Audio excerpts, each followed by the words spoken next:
Quando chega o inverno, quando chega o frio, em Portugal, muitas casas não protegem as pessoas do frio. As janelas e as paredes deixam entrar o ar gelado, os radiadores ficam desligados e há quem escolha mesmo enrolar-se numa manta em vez de ligar um aquecedor. Esta é a realidade de inúmeros portugueses neste momento. Não porque é uma opção confortável, mas sim porque é uma necessidade. Portugal, entre os países da Europa com mais pobreza energética. Um estudo realizado à escala europeia e divulgado pela RTP revela que Portugal é o quarto país com maior nível de pobreza energética, com um elevado número de famílias que não conseguem manter as casas quentes durante o inverno e frescas durante o verão, sendo que o frio que se faz sentir nas habitações de todo o país estará na origem de quase 25% das mortes no inverno, sendo os idosos os mais afetados. Lê-se no artigo da RTP. Segundo a mesma fonte, o fator que mais contribui para a pobreza energética é, sobretudo, a má qualidade de construção das habitações, sendo que muitas apresentam elevados níveis de umidade e telhados com fugas. O facto do país revelar incapacidade de manter as casas quentes no inverno e frescas no verão está relacionado com o peso elevado das faturas de energia no orçamento doméstico e com a utilização de equipamentos de climatização de baixa eficiência, como lareiras, aquecedores elétricos ou ventoinhas. Além disso, de acordo com uma notícia divulgada pela SIC Notícias, Portugal e Espanha são os países da União Europeia onde há mais pessoas a passar frio dentro de casa. Quase 20% dos portugueses não têm dinheiro para o aquecimento.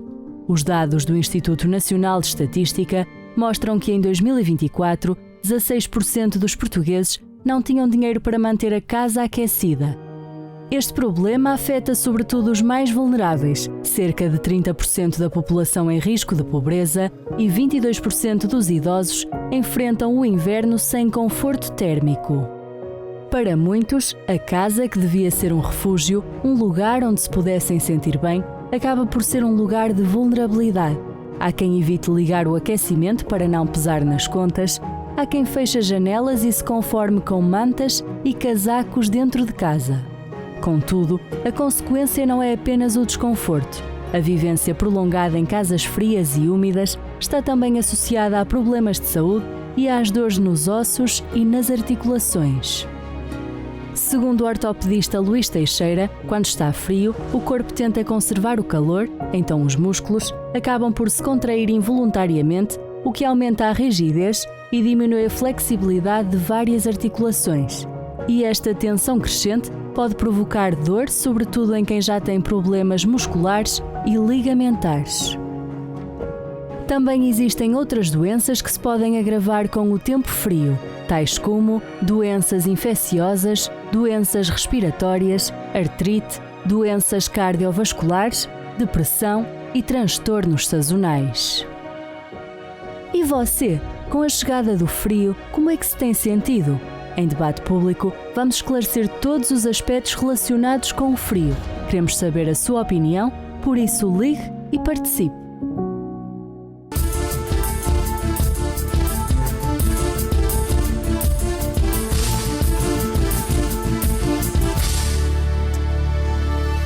Uma ótima noite a todos. Mais um debate público está no ar. Estamos em direto todas as terças-feiras. 11 da noite você tem um encontro marcado aqui no Unifé TV com esse programa, essa agenda semanal, esse debate público. E hoje vamos falar sobre o frio. Já chegou, né? Estão a me dizer que esse está a ser um outono bem mais gelado do que costuma ser. Boa noite, pastor Jesus. Boa noite, bispo. Boa noite a todos. E realmente as pessoas tiveram que tirar aí do guarda-fatos as blusas, né, os agasalhos, porque realmente o frio ele chegou e muitas pessoas, elas nessa época sofrem, né, bispo? Não tem uma condição, não tem uma qualidade de vida que possa dar uma sustentabilidade a uma casa aquecida, a um ambiente agradável. A gente vai falar muito sobre isso hoje. trazer aqui especialistas que também vão falar possíveis soluções que possam ajudar a população, né? Exato, vamos falar sobre os vários aspectos do frio. Daqui a pouquinho nós teremos o doutor Luiz, ele é osteopata, e vai falar sobre essa questão do frio, como que piora a situação de algumas pessoas que já têm uma predisposição. E no frio, algumas doenças, algumas condições acabam por piorar. O senhor João Pedro, ele é investigador, engenheiro do ambiente, doutorado em alterações climáticas e políticas de desenvolvimento sustentável, vai também falar sobre esse assunto. E também teremos a participação do senhor Cássio Pires, ele é responsável de estratégia no grupo de clima, energia e mobilidade. Daqui a pouquinho estarão conosco aqui ao vivo também. Mas agora eu quero colocar as suas participações pelo Instagram. Você pode entrar lá no Instagram do Unifé TV e participar das nossas enquetes. Pode colocar a primeira, por favor? E ao longo do programa você vai registrar. No final, vamos colocar: chegou o frio, está preparado? Deixa eu perguntar para o pastor Gelson. Está preparado, pastor Gelson? Não. Temos que nos preparar cada dia. Não está? Ainda não. Mas o senhor já é praticamente um europeu. Mas a temperatura sempre causa um certo impacto, né, bispo? Por mais que nós, no período, vamos nos habituando, nos adaptando, mas o primeiro impacto realmente é... Ninguém não está preparado. Vamos ver daqui a pouquinho se as pessoas estão sempre, se é indiferente, ou como o pastor Gelson não estão. Vamos à próxima tela, por favor. Frio significa que voltam as dores, voltam as contas altas, volta a solidão ou volta às patologias. A próxima: o que o frio lhe traz? Traz-lhe solidão, depressão, tristeza ou alegria? Tem a malta que gosta do frio, né? Vamos ver quantos por cento estarão aí alegres com frio. Vive com frio em casa? Vive sem condição de aquecimento? Investir no aquecimento? Ou pensa em investir? Ou gostava de ter mais condições? E também uma questão um pouco mais de consciência. Você sofre de frio físico ou frio emocional? Então você pode participar lá no Instagram. Daqui a pouquinho nós vamos às ruas de Lisboa e você pode ligar também para falar conosco pelo 218-368-008. Deixa eu dar as boas-vindas ao doutor Luiz, ele que é osteopata, está conosco aqui por videochamada. Olá, doutor, boa noite, seja bem-vindo aqui ao debate público. Olá, boa noite, obrigado por me convidarem, sou o Luís Correia, sou osteopata. O senhor me ouve bem? Estou a ouvir bem, e vocês estão a ouvir bem? Sim, perfeitamente, doutor. Mais uma vez, muito obrigado por estar conosco aqui. E eu queria que o senhor falasse um pouquinho da profissão do senhor, para quem está em casa. Ok. Então, o meu trabalho é principalmente com pessoas que têm dor e que têm limitações de movimento. Ela, na verdade, tem duas componentes diferentes. Uma delas é aquilo que eu faço em consultório, que é tentar procurar qual é que é a razão da dor e resolver a mesma. E a segunda é aquilo que eu chamo de qualidade de vida, que é eu procurar aperfeiçoar ou melhorar a qualidade de vida das pessoas. Porquê? Porque grande parte da dor, especialmente se estamos a falar de dor crónica, tem várias componentes. E poucas delas, na verdade, são físicas. Podem ser movimento ou exercício, pode ser sono, pode ser gestão de stress, pode ser alimentação. Então, o papel do osteopata é, por um lado, ajudar a remover a dor, ganhar mobilidade, e por outro, é tentar melhorar a qualidade das vidas das pessoas. Perfeito. Deixa eu lhe fazer uma pergunta. O frio realmente agrava as dores articulares ou é mito? Porque eu já vi pessoas a falarem isso, que quando esfria, as articulações doem. Existe, a osteopatia observa esses casos de alguma forma clínica? Ok, então, quando aparece o frio, as pessoas sentem mais dor, e isso é válido. Mas de um ponto de vista científico, não é assim tão simples. Porquê? Porque, peço desculpa, porque se formos olhar para a literatura, grande parte do que nos vai dizer é que nem o frio nem a chuva provocam dor diretamente. Mas a verdade é que a qualidade de vida das pessoas durante o inverno é pior. Elas mexem-se menos, estão menos expostas ao sol, normalmente estão mais deprimidas ou com maior ansiedade, têm tendência a comer comida com muito mais calorias. Enfim, isto são todos fatores que vão aumentar a dor. Por outro lado, também podemos argumentar que o frio provoca vasoconstrição, ou seja, que estreita as veias, e isso provoca uma diminuição da circulação. Pode ser um fator de dor. Isto depois depende sempre, qual é que é a pessoa e quais é que são as situações dela. Mas se formos puramente se o frio provoca dor articular ou provoca dor nos ossos, eu iria mais que não é o caso. É uma questão bem mais complexa, né? É um conjunto de fatores que pode sim trazer... É mais coincidência do que necessariamente causalidade. Perfeito. Eu vou voltar com o senhor novamente para falarmos mais a esse respeito. Foram as considerações iniciais. Agora quero apresentar o senhor João Pedro, investigador, que está conosco aqui para falar também sobre essa questão da crise energética que está em alguns países da Europa, inclusive aqui em Portugal. Seja bem-vindo. Olá, João Pedro. Boa noite. Olá, boa noite. Obrigado pelo convite. Obrigado por participar conosco do programa. E as considerações iniciais? Bom, a parte dos preços de energia é um dos fatores, mas eu diria que não é o fator principal para as pessoas em Portugal e em geral na Europa estarem desconfortáveis em casa no inverno, que é o que estamos aqui a tratar hoje, mas também no verão. E na peça foi identificado esse fator que é a qualidade das habitações. Portanto, a falta de eficiência energética, um baixo desempenho energético das habitações das nossas casas é realmente o fator principal. Porquê? Porque a maioria não tem isolamento, as caixilharias e os vidros são simples, com problemas associados à umidade e filtrações indolores. Por exemplo, em Portugal, 1/3 das casas tem este tipo de problemas, ou seja, esta ligação muito direta, não só ao conforto térmico, mas também depois às consequências que isto pode ter na saúde, em doenças respiratórias e outras, como também foi mencionado na peça inicial. E, portanto, quando olhamos para estas vulnerabilidades, ou seja, a componente da estrutura dos edifícios e a sua qualidade, combinada com os preços de energia e o tipo de equipamentos que usamos em casa, mais ou menos eficientes. E depois, associado ao rendimento baixo em geral das famílias portuguesas, traz-nos estes fatores grandes de vulnerabilidade que, quando comparado com outros países europeus, faz com que Portugal esteja genericamente no top 5 de países mais vulneráveis, dependendo do que estamos a tratar, se é no verão, se é no inverno, se olha mais a qualidade das habitações ou os problemas das pessoas pagarem as faturas com energia, acabamos por estar sempre nesta posição mais vulnerável. Importa também aqui dizer que muitas vezes em Portugal, isto é a experiência vivida das pessoas que cá vivem, passa-se mais frio normalmente dentro das casas em Portugal do que em países com invernos bastante mais severos. Se pensarmos na Polónia, Dinamarca, Hungria, que têm invernos realmente bastante frios, vários graus negativos, a neve, mas infelizmente em Portugal as pessoas morrem mais em consequência do frio.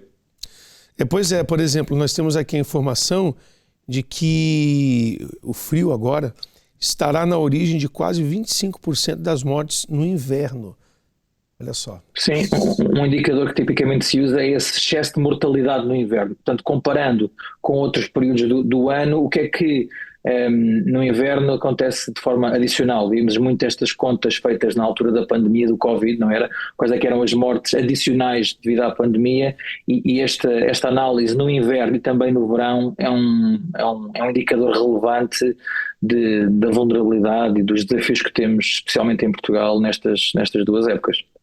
Perfeito. João, já volto contigo novamente, foram as considerações iniciais. Vamos falar bastante sobre esse assunto e quero apresentar também o senhor Cássio, que está conosco, ele é responsável de estratégia do Grupo de Clima, Energia e Mobilidade, está conosco também para tratar sobre esse assunto. Olá, Cássio, boa noite, seja bem-vindo aqui ao Debate Público. Muito boa noite, obrigado pelo convite.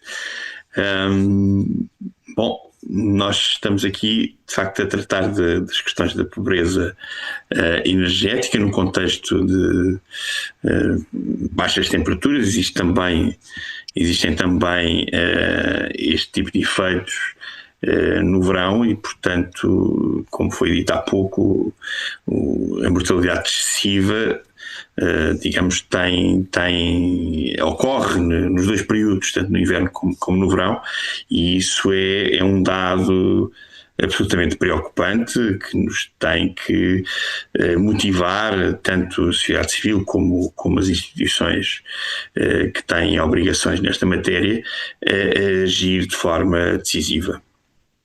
Perfeito. Com a chegada do frio agora, João, o consumo de energia tende a aumentar, né? Como que, não sei se existe algum preparo de resposta para essa pressão energética agora sazonal?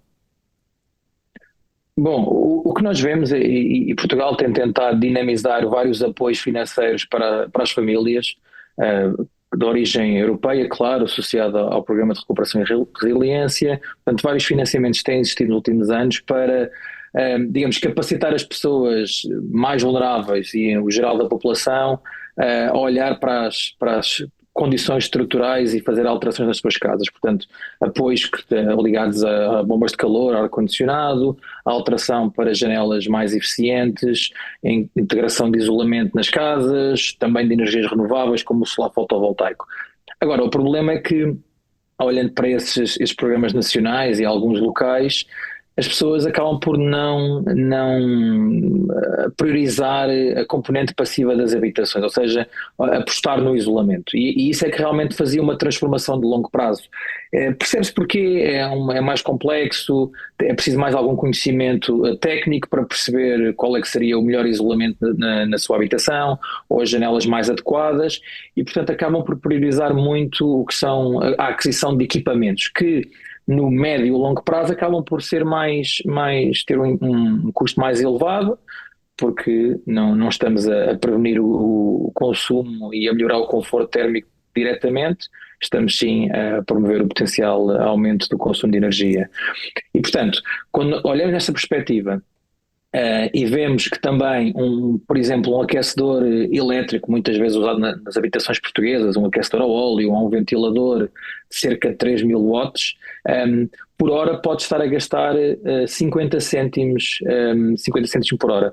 Pensando que em noites mais frias as famílias podem estar a usar num quarto ou em dois, 6, 7, 8 horas esse aquecimento, podem realmente ver ao final do mês qual é o custo adicional de termos uma casa com uma temperatura mais adequada, associada ao gasto de energia equivalente. Isso é verdade. Eu vou colocar algumas pessoas a falarem nas ruas aqui de Lisboa. Deixa eu só perguntar por Acácio aqui se existem algumas medidas que o grupo considera essencial para proteger, Acácio, os mais vulneráveis nessa época do ano, porque é o frio associado, né, ao que é chamada pobreza energética e outras questões. O que é considerado essencial para proteger os mais vulneráveis? Há aqui algumas medidas de emergência que têm a ver com nós, no caso das famílias sujeitas a pobreza energética severa, que são cerca de quase 700 mil pessoas em Portugal, nós termos aqui mecanismos que permitam evitar o corte de energia nestes períodos de mais intensa, digamos, no caso do inverno de frio mais intenso e no caso do verão de calor também mais intenso.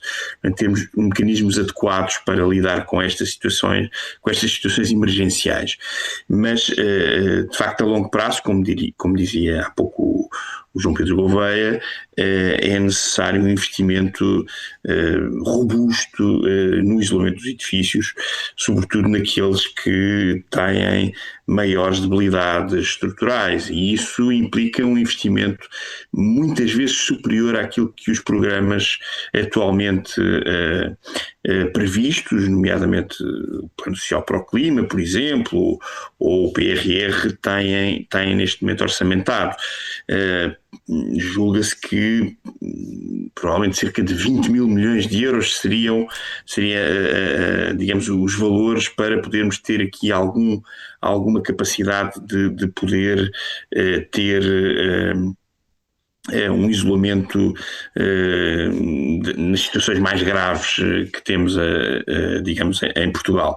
Isso implica, efetivamente, uma alteração bastante substancial daquilo que são as políticas neste momento em vigor, não desconsiderando aquilo que é o esforço do Plano Social para o Clima e também do PRR, mas precisamos de esforços adicionais muito mais robustos, e eu diria não apenas do governo português, mas eventualmente até com aqui a intervenção daquilo que é o regulador financeiro do país e até o regulador europeu, porque neste momento neste caso até há regras europeias em relação a esse assunto, e portanto será necessária aqui alguma intervenção dos reguladores bancários para proporcionar, digamos, um contexto mais vantajoso, um investimento no isolamento dos edifícios que efetivamente tenha digamos aqui, um impacto estrutural naquilo que é a pobreza energética. Perfeito, Cássio. Daqui a pouquinho eu volto consigo novamente. Também vou voltar com João Pedro, o investigador, e também com o Luiz, osteopata. Mas essa questão das moradas, nós vemos aí o que é o ideal, né? Os profissionais falaram sobre o que seria o ideal. O ideal um pouquinho distante, né? Então temos que ver o que é possível, o que pode ser feito agora, porque o frio chegou e chega todo ano, né? E nós sempre lidamos com essas questões, né? Exatamente. E é um conjunto de fatores, né, Bispo? São vários problemas agregados, o baixo rendimento, esse problema energético que impossibilita muitas pessoas de ter um aquecimento na residência, e tem questão também das doenças, né? Pessoas que têm essa predisposição para doenças, principalmente nessa época do ano. Então é um conjunto de fatores que precisa ser avaliado, precisa ser analisado, precisa ter programas eficazes realmente que venham trazer uma solução imediata, porque, como o senhor falou, o frio chegou e as pessoas não podem esperar, principalmente os mais idosos, né? Exatamente. Vamos às ruas de Lisboa, saber as opiniões das pessoas e o que elas fazem nessa época de frio. Se eu não me engano, tem uma senhora que fala sobre as escolhas que ela faz para ter noites confortáveis em casa. Vamos às ruas de Lisboa, já volto. Chegou o frio. O que é que faz nestes dias mais frios? Abusa na roupa, bebe um chazinho, bebe um café? Abuso na roupa, sim. Especialmente na roupa, em casa e na rua. Acha que a roupa é fundamental para combater este frio? Para mim, sim, que sofro de fibromialgia e o frio afeta-me imenso, logo ao primeiro sinal de frio. Então é muito importante manter-me quente em casa, na rua. Pescoço também, muito importante. Nas coisinhas quentes, me aquecem, chazinho, muito chazinho. E em casa, tem condições para combater o frio, não é? Tem sim, tem lareira. Além da lareira, como é que consegue combater o frio no seu lar? Aquecedores, eventualmente, depende do frio, né? Mas sim, normalmente aquecedores, a lareira, mais um cobertor ou um edredom, sei lá. E acredita que muitas pessoas deixam de ligar o aquecimento em casa por causa da conta da luz no final do mês? Infelizmente acredito. E porquê que a sua opinião é essa? Porque as coisas, pronto, a vida está cada vez mais cara e as prioridades são as básicas, né, da comida, dessas coisas. E às vezes, infelizmente, não chega para tudo e há muita gente que não pode. E em casa tem condições? Graças a Deus tenho.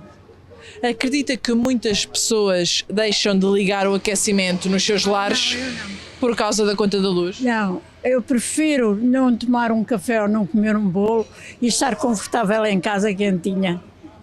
Mas acha que a maioria das pessoas faz isto? Não fazem.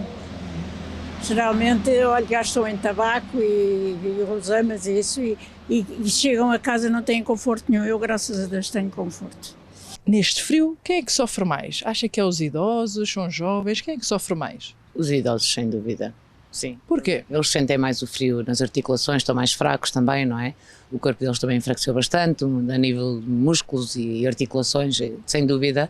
E também porque aqui em Moscavide nós vivemos, as casas são muito antigas, a maioria da população são idosos e estão a sofrer muito com a má isolação das casas, que não têm aquecimento, nenhum tipo de aquecimento, nunca tiveram, não é? E sem possibilidades de renovação das janelas e de impermeabilidade das paredes, são os que sofrem mais, sem dúvida. São os idosos, sem dúvida nenhuma, são os idosos. Malta jovem é outro sangue, pronto, aguentam mais. Agora os idosos é preciso muito cuidar. E por isso é que às vezes há aí com as lareiras muitas tragédias, não é? Os idosos ligam as lareiras, depois esquecem-se e depois aquilo às tantas. E porquê é que diz que são os idosos? Porque têm menos, digamos que, para já não têm, pronto, aquela, como é que é de explicar, já não têm aquelas condições a nível físico, pronto, já são pessoas que dependem, já os jovens não, os jovens já aguentam tudo. Os idosos são mais debilitados fisicamente? Exatamente, são mais vulneráveis, não é, como se diz. Para os idosos, pela idade e fragilidade deles, não é? Têm sempre muito frio, nota-se que eles andam muito agasalhados na rua.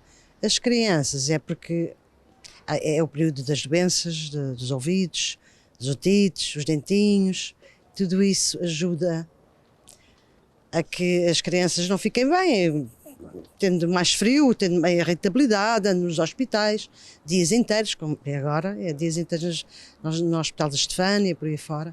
E para si, quando chega ao frio, chegam as dores nas articulações, as gripes? Eu por acaso nunca tive frio, sempre fui muito acalorada, mas estou com um problema nas articulações e agora já é um bocadinho mais complicado. Graças a Deus ainda não. Por enquanto tudo bem. Oi, olha agora com esta mudança de tempo, até eu ando aqui à rasca, fui operado à coluna e ando aqui à rasca, quando é mudanças de tempo, pronto, noto logo. E os idosos, claro, também, é pior ainda. Um dado aqui, Portugal e Espanha são os países da União Europeia onde há mais pessoas a passar frio dentro de casa. Quase 20% dos portugueses não têm dinheiro para o aquecimento. Vou passar agora para o pastor Gelson para a próxima rodada de perguntas com os nossos convidados nesta noite. Estamos a tratar do frio e você pode ligar para cá também para participar, deixar a sua opinião. 218-368-008, falar da sua experiência também. Por favor, ligue e participe conosco. Pastor Gelson. Senhor João Pedro, me dê imagens, por favor. Eu queria que o senhor comentasse a respeito dos locais, em termos geográficos, que são mais afetados nesse período. E também, como o senhor falava há pouco, a questão das baixas temperaturas não é o grande problema, não é o clima em si, mas essa impossibilidade das pessoas reagirem face a isso. Queria que o senhor comentasse sobre esses dois pontos. Ok. Bom, realmente o clima não é o fator principal, porque se o clima fosse o fator principal, a Suécia, a Finlândia, a Noruega seriam países com muito mais problemas de pobreza energética e das pessoas a passarem frio. Portanto, não é aí que está a peça central do problema. Agora, antes disso, queria comentar algumas coisas que foram ditas agora na peça. Por exemplo, achei curioso aquela percepção de uma senhora que indicou as prioridades.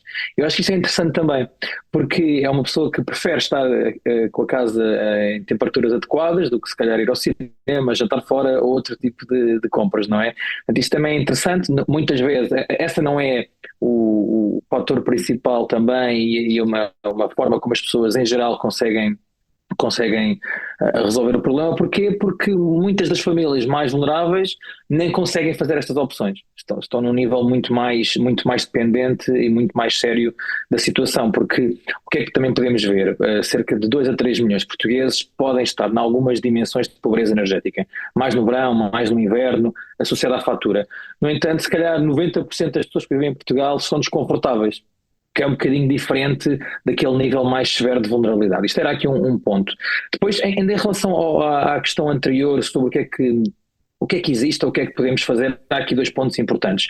Um é que, na verdade, Portugal tem um sistema de apoio ao pagamento de faturas ou à redução de faturas, que é a tarifa social de energia, que reduz cerca de 33% uma fatura de eletricidade. Depois há apoios também para o gás e apoios também a bilha solidária para as famílias que usam garrafas de gás de petróleo liquefeito, de GPL. E, portanto, estes são apoios, digamos, não são estruturais, mas dão este apoio significativo a cerca de 800 mil famílias em Portugal, para reduzir as suas faturas de energia. Depois, mas uma medida imediata que eu sugeria a toda a gente fazer, que é verificar o seu tarifário. porque muitas pessoas têm potência instalada superior, se calhar têm um tarifário já desatualizado, com preço de energia elevado, que ao contrário do que é com as telecomunicações, por exemplo, ou com a internet ou com a televisão, não há fidelização e, portanto, uma pessoa pode estar sempre, não digo sempre, mas sei lá, de ano a ano pelo menos a verificar. Existem plataformas online que permitem esse apoio, existem também gabinetes locais de energia já espalhados pelo país que podem também dar esse apoio às pessoas para verificar a sua fatura. Não tem custos e se calhar imediatamente no mês seguinte já estão a poupar 5, 10, 15, 20 euros que podem ser muito úteis. Agora, ligando à sua questão, quais é que são as zonas do país mais vulneráveis? É ligeiramente diferente no inverno e no verão. Vou-me focar aqui agora no inverno, que está bastante frio. Portugal, Lisboa não é Portugal. Isto é um ponto interessante. Lisboa não é a região do país mais vulnerável à temperatura.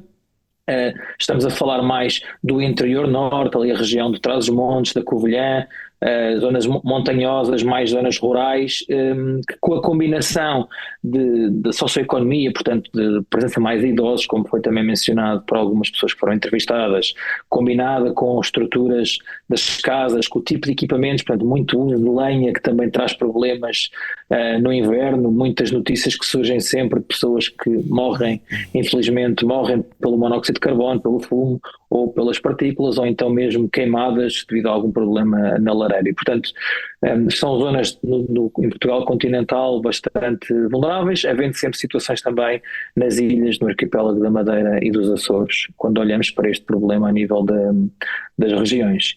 Dizer só mais um ponto importante, é que quando falamos dos idosos, muito importante, mas eu também gosto sempre de reforçar a parte das crianças e dos jovens, especialmente das crianças. Porquê? Porque temos muitas famílias em Portugal e com crianças que passam frio em casa, pelo que estamos a falar, mas também depois passam frio nas escolas. Eu acho que isto é um ponto fundamental. Temos jovens e crianças permanentemente em desconforto em Portugal. Não é normal uma pessoa passar frio em casa. Ouviu-se na peça, pessoas que vestem mais uma camisola ou duas ou um cachecol, mas não é normal, não pode ser normal, e é para isso também que nós na Universidade Nova de Lisboa trabalhamos para este reconhecimento do problema e para uma atuação mais assertiva e um esforço político nesta área. Perfeito. Nós já voltamos com o senhor daqui a alguns instantes. Eu quero imagens agora do senhor Luiz Correia, que é osteopata, porque é um problema também que afeta a saúde, né, bispo? Diretamente, essa questão de pessoas que vivem em casas muito geladas, pessoas que elas têm doenças crônicas. E, doutor Luiz, o que a pessoa pode fazer num clima como esse, impossibilitada de diversas formas em relação ao ambiente? O que ela pode fazer para minimizar nessa questão de dores articulares, de problemas relacionados a esse ambiente gelado? Ok, então, a melhor maneira que dá para fazer, para além de vestir mais roupa ou estar em zonas que sejam mais quentes, é mover. Na verdade é ter mais massa muscular, porque quanto mais massa muscular nós tivermos, melhor a nossa capacidade de resistir à temperatura. O movimento é fundamental, na verdade. Quanto mais for o movimento, melhor a nossa capacidade de resistir ao frio e melhor a nossa capacidade de resistir à dor. Porque, na verdade, a dor é uma sensação, vem completamente do nervo. E o frio e tanto a dor vêm das mesmas fibras neurológicas. O que é que isto quer dizer? Quer dizer que, com o aumento do frio, potencialmente podemos estar a estimular as mesmas vias da dor e o nosso cérebro interpretar uma coisa como a outra. Mas a melhor maneira de impedir que isto aconteça é estimular outras fibras neurológicas, que é o que quero dizer. Ou seja, tudo o que seja pressão, movimento, esta é a melhor maneira de conseguirmos fazer algum tipo de prevenção ou melhorar, pelo menos, esta sensação de dor que acontece pela temperatura. E uma outra questão, doutor, por exemplo, essa questão da rigidez, então, é proveniente essa falta de exercício. Muitas pessoas, elas acabam por se mover menos, acabam por ficarem mais tempo, de repente, paradas na cama, isoladas, e isso agrava, aumenta ainda mais essa questão do problema de saúde. Sim, porque a rigidez, na verdade, é uma mistura de várias coisas. Mas se nós olharmos para um ponto de vista articular, a rigidez vem por uma sensação de dor, que, como eu já disse, está ligada porque são as mesmas fibras que estão ligadas ao frio, ou pela insegurança no movimento. Ou seja, se o corpo sentir que não é capaz de fazer um movimento, por exemplo, existe osteopenia, que é a falta de massa óssea, ou existe sarcopenia, que é a falta de massa muscular, se existir uma destas componentes, o corpo não vai fazer movimentos, vai se proteger. Ele protege sempre os tecidos que são mais preciosos. E então existe esta sensação de rigidez, ou um aumento da sensação de rigidez. Perfeito. Nós já voltamos com o senhor também, porque ainda temos o senhor Acácio Pires, né, bispo, que é responsável de estratégia no grupo de clima e energia e mobilidade. Ele falava também há pouco a respeito dessa questão das baixas temperaturas, e eu queria imagens do senhor Acácio. Fale-nos um pouco sobre essa questão de baixas temperaturas que afetam os transportes também, questão da mobilidade e os desafios que traz para as infraestruturas no transporte público e de veículos elétricos.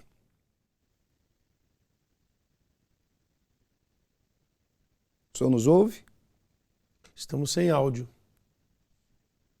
Estamos sem o seu microfone, sem o áudio do microfone, senhor Acácio. Peço desculpa. Agora sim. Aqui, problema técnico. Bom, sobre a questão do transporte, os impactos nas infraestruturas de transporte, nomeadamente do transporte elétrico, na verdade não existem problemas substanciais relacionados com as baixas temperaturas em relação àquilo que são os transportes eletrificados ou elétricos, sobretudo se estivermos a falar da ferrovia, que é ou do metropolitano ou dos metropolitanos de superfície, não temos de facto problemas substanciais. É mais problemático, são mais problemáticas as temperaturas mais elevadas, onde temos aí sim necessidades de adaptação específicas. De qualquer maneira, eu gostaria aqui de sublinhar a necessidade de termos efetivamente um muito maior investimento programado, digamos, a operacionalização das estratégias que já são, aliás, que já são estratégias definidas a longo prazo, no caso do Estado português, para a pobreza energética, mas que é necessário efetivamente termos aqui instrumentos financeiros robustos e que não temos ainda completamente definidos no Estado, neste momento, do ponto de vista daquilo que são os instrumentos a nível nacional. Em outras palavras, garantir o acesso universal aos serviços energéticos para a população, né? Aumentar essa eficiência. Sem dúvida, mas ainda mais do que isso, no caso daquilo que é a pobreza severa, não é? Que são aqueles 700 mil pessoas que estão, quase 1 milhão de pessoas que estão numa situação bastante débil deste ponto de vista, termos aqui uma iniciativa pública que, evidentemente, nós teremos que efetivamente recorrer a instrumentos financeiros que não apenas o Orçamento de Estado, para acorrer a este tipo de situações mais severas e que têm um impacto muito maior do ponto de vista daquilo que é a morbilidade e a mortalidade da população portuguesa face a situações de temperaturas extremas, neste caso frio extremo. Tá certo. Só que a gente já volta com o senhor. Bispo, tá aí, né?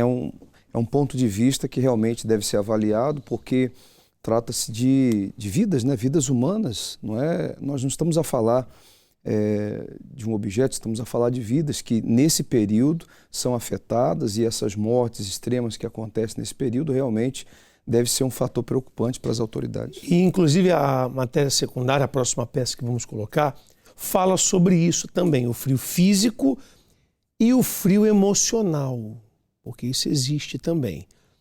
A solidão, a depressão, isso tudo aumenta nessa época. Eu quero que você preste atenção na matéria, nessa peça, e já voltamos com você. Por esta altura do ano, a falta de acesso a serviços energéticos essenciais torna-se um verdadeiro entrave para o bem-estar nas habitações portuguesas. A escassez de água quente, a falta de aquecimento nas casas e a ausência de mantimentos adequados à época afetam cada vez mais as famílias portuguesas. Diante de temperaturas negativas e um quadro de pobreza energética acentuado, os cuidados com a saúde devem de ser redobrados, especialmente com as crianças e os idosos, que são grupos mais vulneráveis. Pessoas portadoras de doenças crónicas, cardíacas e respiratórias também necessitam de ter cuidados redobrados. É sugerido que reduzam a atividade física no exterior, adotem vestuário adequado e consumam mais calorias do que o normal para manter o calor corporal. Gorros, luvas, casacos e tapa-orelhas são aconselhados. Mas, apesar de serem bons conselhos a seguir, é difícil de colmatar as temperaturas baixas e o conforto dentro e fora das habitações. Os efeitos que as alterações climáticas têm na saúde e nas emoções de cada pessoa são vastos. É claro que tudo é uma questão de condições de vida e de acesso à energia. Esta que tem sido um verdadeiro dilema na carteira dos portugueses e nas respectivas habitações.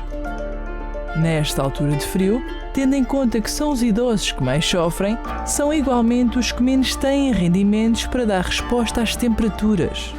Segundo os dados avançados pela Caixa Geral de Depósitos, as pensões mínimas dos portugueses entre os 15 a 20 anos de descontos é de 348 €. Já quem descontou entre 21 a 30 anos obtém um rendimento mínimo de 384 €. E quem tem cerca de 31 ou mais anos de descontos recebe 480 € mensais. Mediante estes dados, pouco ou nada se pode poupar para gastos supérfluos. Estes que muitas vezes servem para suprir o frio. A incapacidade de manter uma casa quente perante o inverno rigoroso leva ao aparecimento de problemas mentais e físicos. Influencia o ciclo de sono, o descanso e a recuperação do corpo, sintomas frequentes por esta altura do ano.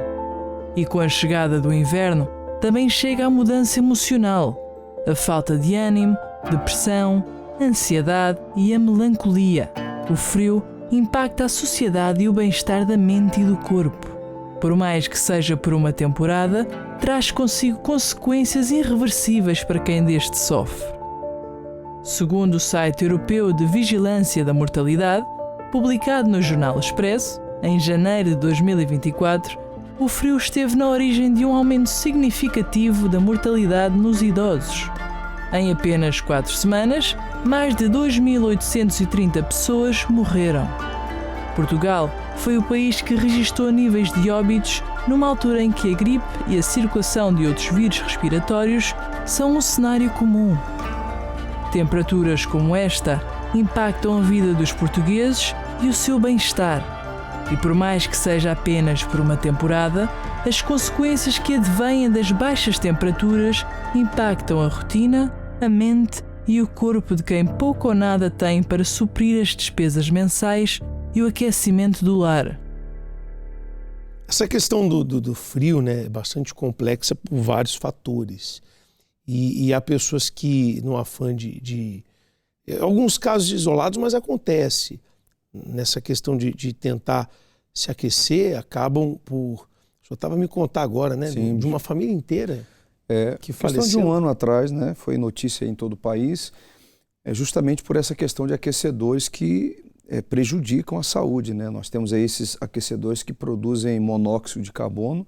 Infelizmente, uma família toda perdeu a vida por causa desse mau uso, né? Digamos assim. Que coisa, hein? Terrível. Então, eu sei que tem pessoas que gostam do frio e que não, sabe, não faz mal, não tem problema para ela, mas existe um número de pessoas que sofre muito com essa questão da saúde, com questão de não ter a condição que gostaria de ter. Nós vamos saber mais das opiniões das pessoas aqui nas ruas de Lisboa e voltamos com os nossos convidados e as considerações finais. Eu tenho algumas perguntas para eles, mas primeiro vamos às ruas de Lisboa.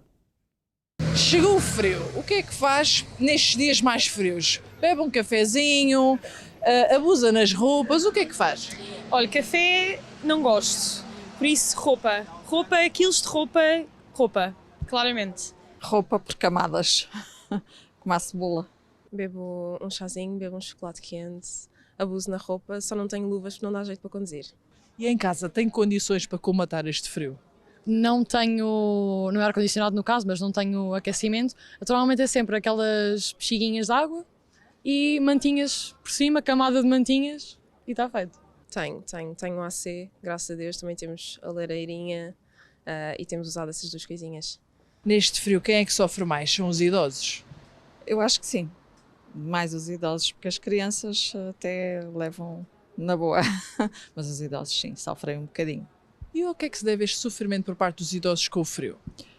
A falta de reservas, não é? Não, são pessoas mais frágeis, com uma saúde também mais frágil, e eu penso que é por aí. E acha que muitos sofrem com este frio, derivado também não só à solidão, mas também lá está, as condições que têm nos seus lares? Sim, claro que sim, até porque as pensões são baixas, a maior parte tem pensões muito baixas, não consegue fazer frente a alguns custos, não é? Associados ao frio. Os idosos, se calhar. Porquê é que são os idosos que sofrem mais com o frio? Porque têm uma imunidade mais frágil que a nossa e portanto acabam por sofrer mais e serem mais sensíveis ao frio. Acho que sim. Eu acredito mesmo que são os idosos, porque normalmente as casas são mais velhas e porque também já não aguentam melhor o frio, então sim. Neste frio, quem sofre mais? Acha que é os idosos?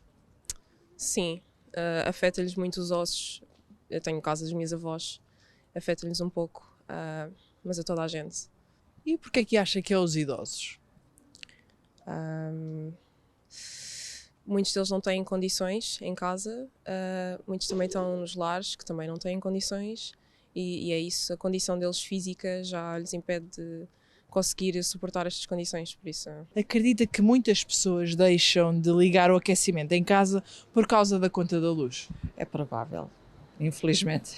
Acho que sim. E acha que muitos sofrem com este frio, derivado também não só à solidão, mas também lá está, as condições que têm nos seus lares? Sim, claro que sim, até porque as pensões são baixas, a maior parte tem pensões muito baixas, não consegue fazer frente a alguns custos, não é? Associados ao frio. Acredita que muitas pessoas deixam de ligar o aquecimento em casa por causa da conta da luz no final do mês? Sim, 100%. E porquê?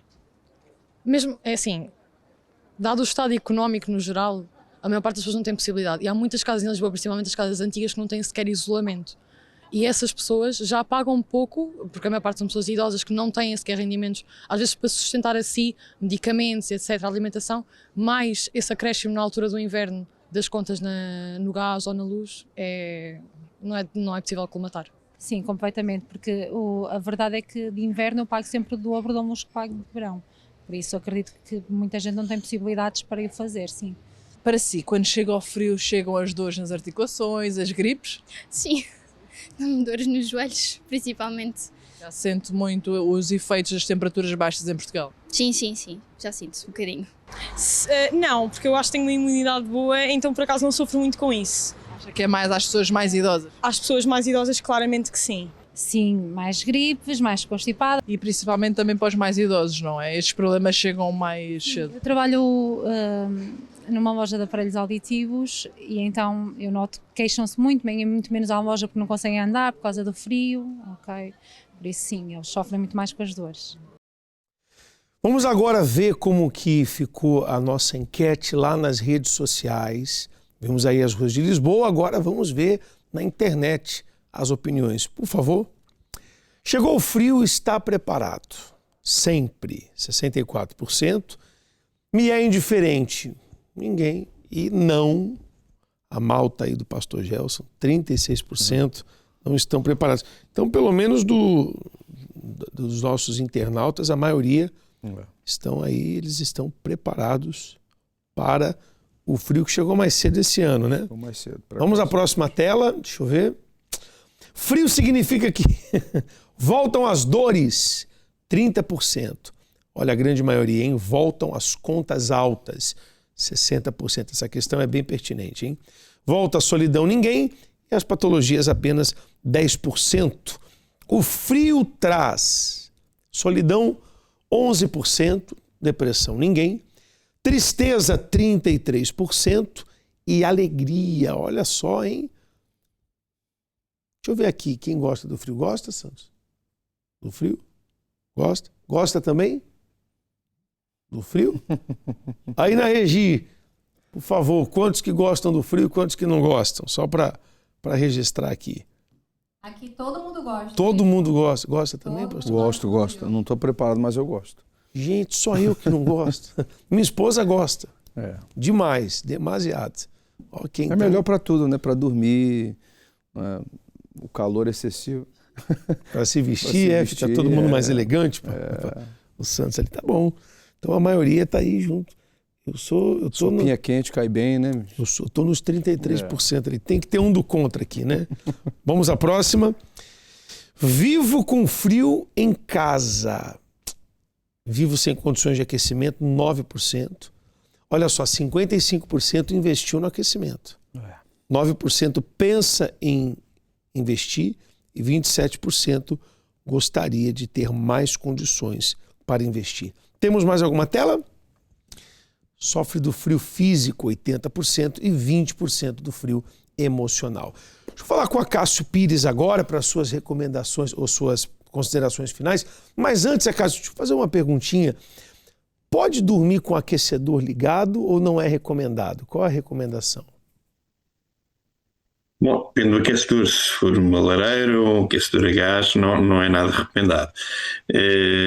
Mas o ideal, de facto, eu volto a insistir, de facto, na necessidade do investimento nas condições estruturais, e na peça foi referido uma questão bastante pertinente que tem a ver com os lares de idosos, não é? É absolutamente crítico esse investimento, e não é um investimento tão volumoso como aquele que tem a ver com o investimento estrutural nas habitações regulares daquelas pessoas que estão sujeitas a condições mais severas de pobreza energética, mas pode ter um efeito na morbilidade e na mortalidade, sobretudo nestes períodos mais críticos e de extremos atmosféricos, que pode ser bastante significativo. Portanto, este investimento, do ponto de vista, e acho que deverá ser claramente um investimento público, digamos, nas condições estruturais dos lares de idosos, parece-nos que é um investimento absolutamente claro para melhorar... Se faz necessário, né, Cássio? É uma coisa que... daquilo que são os efeitos do frio e do calor também. Perfeito, está ótimo. Cássio, muito obrigado pela sua participação, por aceitar o convite e estar aqui conosco hoje no debate público, viu? Muito obrigado mesmo e espero mais vezes aqui nesse espaço. Muito obrigado, viu? Uma ótima noite. Muito obrigado nós e estamos sempre disponíveis. Muito obrigado. Perfeito. Deixa eu perguntar aqui, o João, as considerações finais aqui, João Pedro Gouveia, ele que é investigador, engenheiro do ambiente, doutorado em alterações climáticas e políticas de desenvolvimento sustentável. João, e as suas considerações finais com respeito ao tema de hoje? Bom, eu acho que há um fator muito importante aqui, que foi-se falando, que é esta ligação que temos que passar a ter entre o investimento em eficiência energética e a saúde. E, portanto, qual é esta ligação? É que, se calhar, muito do investimento que se está aqui a falar, que é preciso para renovar as casas, para melhorarmos o isolamento, podemos investir aí e, se calhar, estar a reduzir gastos na saúde. E temos também ouvido muitas vezes na televisão os problemas que temos no Sistema Nacional de Saúde, todos os custos excessivos e assim. E, portanto, este equilíbrio parece-me também muito importante. Não tenho números para dar para esta relação, mas o que é que várias investigações científicas nossas e de outros colegas a nível europeu demonstram? É que realmente há uma ligação muito grande entre atuar-se na casa e depois as melhorias de saúde. Nós, no princípio deste ano, fizemos um estudo onde relacionámos, através de um estudo epidemiológico e do Inquérito Nacional de Saúde com exame físico, a cerca de 5.000 pessoas que correlacionámos com as áreas onde nós identificamos como mais vulneráveis à pobreza energética, e tivemos uma ligação bastante grande entre uma associação entre a hipertensão, mais hipertensão e as zonas mais vulneráveis em Portugal. E, portanto, isto é um caminho que estamos também a fazer, esta relação mais direta entre as soluções e o impacto que isso pode ter no conforto térmico e depois na saúde, parece-me um pilar fundamental também para a política pública reconhecer. Acho que é um fator relevante. E depois só dar aqui uma nota em relação ao que foi comentado também na peça, que muitas pessoas realmente têm os equipamentos, mas depois não têm capacidade para os usar. Nós no passado também na universidade fizemos essa ligação entre quem é que tinha ar-condicionado, que tipo de equipamentos é que as pessoas têm e depois efetivamente qual é o consumo. Porquê? Porque se tenta não ter a tal fatura alta no final do mês e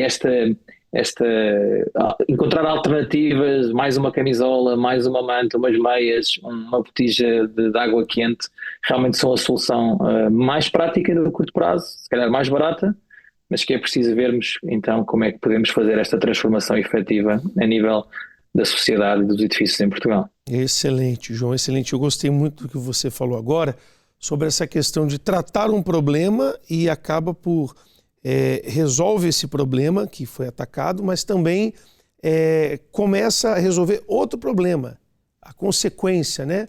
Trata-se um problema e consegue-se a solução de outro, né? Uma infraestrutura que acaba também por contribuir na saúde. Isso é muito importante mesmo. Agradeço imenso a sua participação e espero mais vezes aqui nesse espaço. Muito obrigado, uma ótima noite. E o Dr. Luiz Corrêa, que é osteopata, gostava de saber também, Luiz, sobre as suas considerações finais e alguns hábitos que podem ajudar a reduzir as dores. Eu vi há pouco quando você disse que se mexer é importante e no frio que toda a gente menos quer fazer. As pessoas não querem se mexer, elas querem ficar quietinhas, num canto, a se aquecer, e é importante, principalmente para aquele grupo de risco, né, que precisa estar ativo até para se proteger. Então, por favor. Então, eu queria só comentar uma coisa, que na peça aparece uma senhora que dá uma sensação que está nos seus 20, talvez no início dos seus 30, que menciona ter dor no joelho. E a realidade é que ter dor nunca é um processo normal.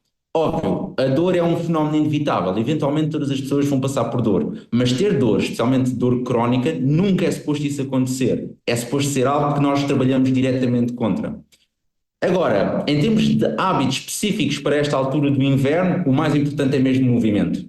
É fundamental, é aquilo que faz com que as pessoas tenham melhor capacidade, porque o movimento em si é o que inibe ter dor, especialmente dor articular. Portanto, as pessoas que não se mexem, que não treinam, e quando eu digo treino, não refiro necessariamente ao ginásio, embora esse é claramente muito importante para manter massa óssea e para manter a massa muscular, que é aquilo que é, na verdade, a razão da debilidade ou a fragilidade dos idosos é a falta de massa musculoesquelética, que é fundamental para o movimento. Um dos fatores de mortalidade mais alta para os idosos, por exemplo, é simplesmente caírem.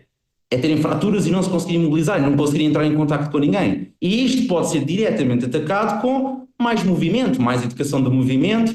Talvez, eu sei que há pouco tempo o Governo lançou uma aplicação sobre exercício, eu sei que ainda está muito pobre, mas está a ser desenvolvida, e conseguirmos incentivar a nossa população, porque a população portuguesa tem um problema, que é 80% da população não faz nenhum tipo de desporto nem atividade física. E incentivar mais exercício é uma maneira diretamente de melhorar o estilo de vida de praticamente todas as pessoas que não fazem, de reduzir quase todas as despesas que vêm a nível do hospitalar ou a nível de cuidados de saúde extra, e 3 é prevenir problemas futuros.